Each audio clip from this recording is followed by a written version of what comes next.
সকলকে good morning জানিয়ে আজকের এই একটা ছোট্ট শর্টস আমি তৈরি করেছি আমাদের সান্দাকপু ট্রিপের। তো প্রথম দিন আমরা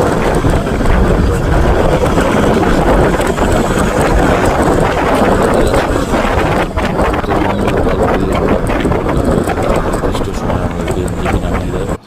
আমাদের গাড়ি বুক করাই ছিল সেখান থেকে। তো গাড়ি আসে এবং আমরা গাড়ি নিয়ে বেরিয়ে যাই চিত্রে হয়ে টুমলু হয়ে টুমলিংয়ের উদ্দেশ্যে, কারণ টুমলিংয়ে আমাদের একটা নাইট স্টে করবার ছিল ওয়েদার অ্যাক্লিমাটাইজেশনের জন্য। তো যতই দিয়ে আমরা টংলু পৌঁছাই, প্রথম খুব কষ্ট হচ্ছিল, এতটাই ঠান্ডা। টংলু হয়ে টুমলিং যাওয়ার পথে চিত্রেতে আমরা একটু দাঁড়িয়েছিলাম, সেখানে একটু চিল করি সব বন্ধুবান্ধবরা মিলে।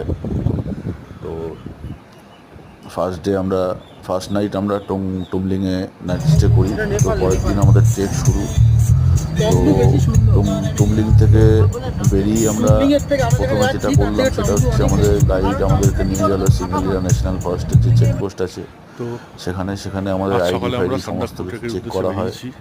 তো আর চেক এখন করা টুমলিং হয়ে থেকে আমাদের পারমিট দেওয়া হয়। গৌরীবাস তো হয়ে আমরা কালিয়াপুরীতে যাচ্ছি। গাইডের তো দেখানো যেতে যেতে রাস্তা আমরা দিয়ে যেখান হাঁটা দিয়ে যাবো শুরু সেটা করি। হচ্ছে তো প্রথমে ভেবেছিলাম খুব কষ্ট হবে, তো আলটিমেট ট্রেকটা সম্পন্ন করবার পর খুবই আনন্দ হয় আমাদের প্রত্যেকেরই। কেননা অ্যাজ পার গাইড কমিউনিকেশান যে মোটামুটি 7 জন 8 জন 10 জনের টিম নিয়ে যারা সান্দাকফু বা ফালুট ট্রেক করতে আসে, তাদের মধ্যে কেউ না কেউ একটু অসুস্থ হয়ে যায়। সে যেরকম অসুস্থই হোক, হয়ে যায় because of the weather, because of the wind, because of the ঠান্ডা কন্ডিশন, সেই কারণে।